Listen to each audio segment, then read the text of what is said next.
Putus bersama PAS, usul utama PAU akan datang? Siapa dalang cuba sabotaj Perdana Menteri?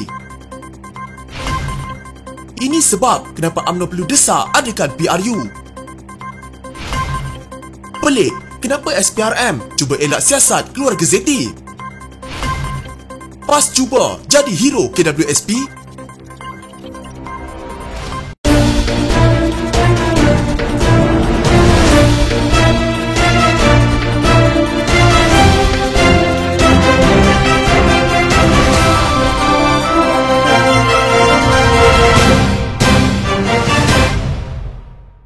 Kempen pilihan raya negeri Johor yang sedang berlangsung menjadikan pentas bagi UMNO sebelum Perhimpunan Agung Tahunan parti itu yang akan diadakan selepas pilihan raya berakhir 4 hari selepas rakyat Johor memutuskan kerajaan negeri yang baru pada 12 Mac.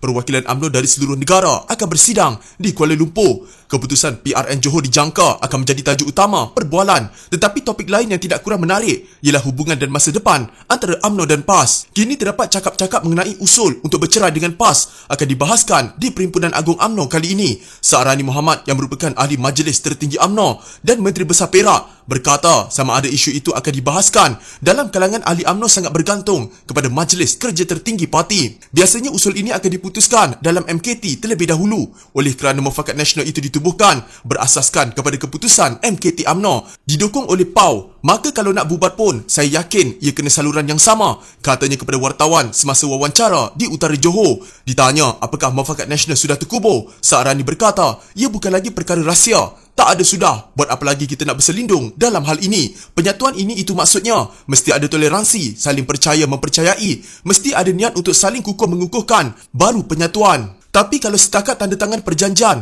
hari tanda tangan, bila tanda tangan esok, aku akan ambil kerusi UMNO selama-lamanya. Tak adalah macam itu. Sama seperti di Melaka, kita tawarkan kepada PAS 5 kerusi boleh menang. Dengan sokongan UMNO di Melaka, PAS boleh menang 5 kerusi. Sebab PAS bukan kuat di Melaka, tidak kuat, tidak boleh menang pun. Tapi oleh kerana dia tak nak, tidak cukup 5, nak lebih. Dah tinggal berapa kerusi UMNO ini? Soalnya, ada menteri yang tidak akur dan patuh pada arahan Perdana Menteri Ismail Sabri Yaakob kerana berlainan parti, kata pengerusi Kelab Penyokong Kerajaan BBC Tajuddin Abdul Rahman. Katanya rakyat telah menerima kerajaan keluarga Malaysia dan ingin melihat ia berjalan dengan cemerlang. Namun, masih ada menteri yang tidak cakna dengan kehendak ini. Rakyat terima kerajaan keluarga Malaysia, nak lihat prestasi cemerlang. Ada menteri-menteri tak begitu akur atau patuh pada arahan Perdana Menteri kerana dia parti lain, Perdana Menteri daripada UMNO. Surat daripada Perdana Menteri tak diambil peduli. Saya ada bukti kukuh. Arahan Perdana Menteri kadang-kadang diperap begitu saja, katanya ketika ditemui wartawan Malaysia Kini. Dalam pada itu, Tajuddin menegur menteri yang tidak mengendahkan arahan Perdana Menteri itu, berkata, sikap sedemikian boleh merencatkan perjalanan sebuah kerajaan. Mana boleh begitu? Kalau begitu, mana nak buat kerja? Jadi jangan kita ambil kesempatan begitu. Jadi saya harap semua dalam kabinet bersatu, katanya lagi. Pun begitu, ahli parlimen Pasir Salah itu tidak menamakan menteri berkenaan dan tidak menyatakan arahan khusus daripada Perdana Menteri itu. Dalam perkembangan lain, Tajuddin turut merakamkan penghargaan kepada pembangkang kerana telah membantu dan sepakat dengan Perdana Menteri melalui memorandum yang telah dimeterai. Saya ucap tahniah kepada pembangkang kerana pembangkang telah pun membantu dan sepakat dengan Perdana Menteri untuk tumpukan kepada isu rakyat. Dia nak jadi pembangkang yang membina, katanya.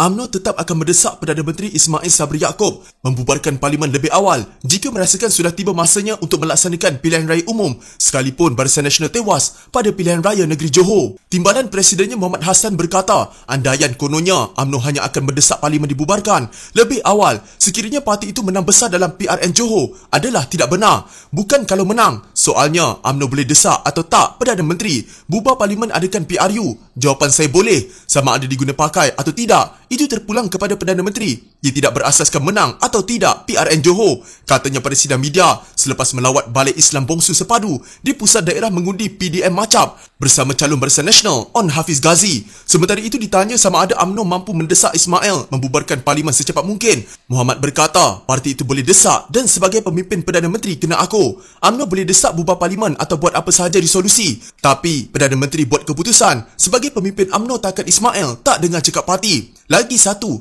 kalau Perdana Menteri minta minta bubar pun tapi Agong tak nak, tak boleh juga. Kalau Agong tak berkenan, bermakna Agong tak yakin lagi pada Perdana Menteri dan secara konvensyennya, Perdana Menteri kena letak jawatan. Katanya untuk itu Perdana Menteri perlu mempertimbangkan saranan dan suara UMNO dan jika tiada kepercayaan meletak jawatan adalah jawapannya. Muhammad turut menafikan tuduhan kononnya tindakan UMNO mahukan PRU dan PRN Johor kerana tamatkan kuasa. Sebaliknya, ia dibuat bagi memastikan kestabilan politik negara.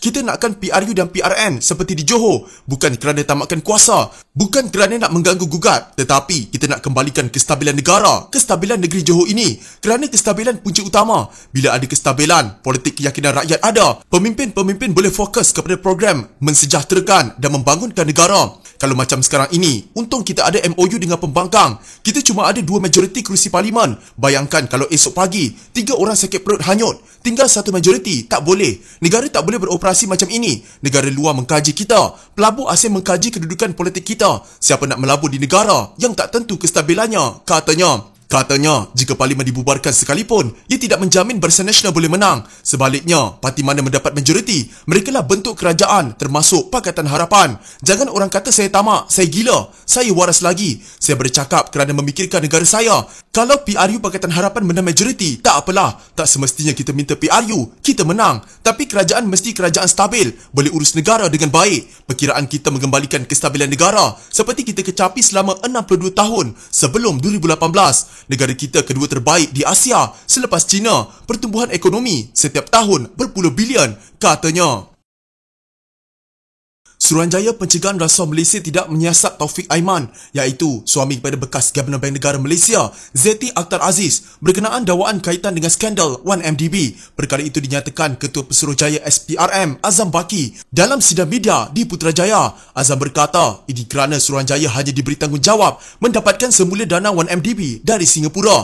Azam bagaimanapun mengambil maklum yang Taufik dalam siasatan polis. Dalam siasatan melibatkan kes 1MDB ini, pasukan petugas antaranya melibatkan polis dan SPRM telah diwujudkan. Untuk Taufik, tugas yang diberi kepada SPRM adalah untuk mendapatkan semula wang 1MDB dari Singapura. Polis yang jalankan siasatan terhadap Taufik, saya rasa kertas siasatan mereka masih dibuat dalam proses. Polis akan kemukakan kertas siasatan kepada Pejabat Peguam Negara AGC apabila ia siap, katanya. Pada November tahun lalu, SPRM memaklumkan Singapura telah memulangkan kepada Malaysia 15.4 juta American dolar dana berkaitan 1MDB yang melibatkan sebuah syarikat yang turut dimiliki secara bersama oleh Taufik. Zeti dan suaminya sekali lagi menjadi perhatian apabila bekas pengerusi Goldman Sachs Group Incorporated Asia Tenggara, Tim Listener, ketika memberi keterangan di mahkamah di Amerika Syarikat menyebut tentang rasuah melibatkan Taufik. Namun dia tidak dapat mengesahkan secara bebas sama ada rasuah itu memang diberikan atau tidak. Taufik kemudian menafikan dakwaan itu dan berkata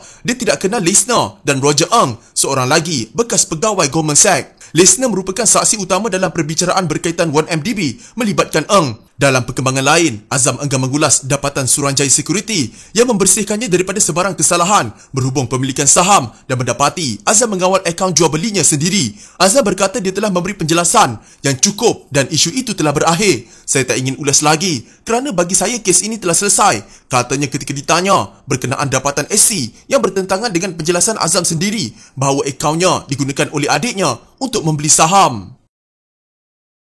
Ahli Parlimen dari PAS Ahmad Fadli Syari cuba menjadi jago dalam Dewan Rakyat petang ini dengan mendesak kerajaan supaya membenarkan pengeluaran RM10,000 untuk kali terakhir menerusi kumpulan wang simpanan pekerja KWSP. Tanpa menyebut usaha itu asalnya daripada UMNO, Ketua Dewan Pemuda PAS Pusat DPPP mendakwa pengeluaran wang dari KWSP itu amat penting kerana melibatkan periuk nasi rakyat. Saya menerima memorandum daripada Persatuan Pengguna Islam Malaysia PPIM yang telah memberikan memorandum kepada saya mewakili puluhan ribu rakyat menuntut supaya pengeluaran KWSP RM10,000 untuk kali terakhir ini dapat dibenarkan. Pengeluaran ini adalah talian hayat terakhir untuk rakyat supaya kerajaan dapat mempertimbangkan terutama selepas bencana banjir dan wabak penyakit berbahaya. Rakyat mula bertatih untuk membina ekonomi mereka yang tak berniaga selama 2 tahun. Mereka sudah pun hilang modal nak beli kemah semula, nak beli bekas air, nak susun perniagaan kecil-kecilan. Kita beri kepada mereka, katanya. Beliau berkata demikian pada perbahasan ucapan terima kasih atas titah Yang di-Pertuan Agong dalam mesyuarat pertama penggal kelima Parlimen ke-14 2022 di Dewan Rakyat. Menurut Ahmad Fadli, Beliau faham KWSP adalah untuk simpanan hari tua, tetapi rakyat bercakap mengenai hari ini. Begitu juga simpanan itu untuk 10 atau 20 tahun akan datang, tetapi rakyat perlu makanan untuk malam ini. Beliau yakin Perdana Menteri Datuk Seri Ismail Sabri Yaakob boleh membawa isu itu dalam mesyuarat Kabinet. Saya sebut hal ini kerana ada yang menyatakan bahawa Perdana Menteri telah membawa isu ini dalam Kabinet, tetapi telah dibantah oleh sebahagian menteri dan akhirnya ia tidak dapat dikeluarkan. Secara peribadi, saya tidak yakin benarkah demikian kerana sudah tentu kita tidak tahu apa yang berlaku dalam mesyuarat Kabinet. Betulkah Perdana Menteri telah bawa isu ini dalam Kabinet dan dibantah oleh menteri? Kalau betul, saya kira ini perkembangan yang sangat menyedihkan dan tidak wajar, katanya. Kata Ahmad Fadli, Perdana Menteri tidak boleh diletak sampai ke tahap selemah itu apabila keputusannya dibantah. Tegas beliau, perbuatan itu satu perkembangan yang tidak baik untuk persepsi rakyat kepada kekuatan kerajaan hari ini. Tak kira sama ada Perdana Menteri tak bawa atau belum, saya kira ahli-ahli parlimen yang ada hari ini boleh bersama dengan tuntutan rakyat ini untuk membenarkan tuntutan KWSP. Saya juga menyeru kepada menteri, berilah sokongan kepada tuntutan ini walaupun mungkin ianya membawa satu kesan yang agak besar, tetapi dengan menyuntik sedikit kekuatan ekonomi kepada rakyat, mereka boleh berbelanja, katanya.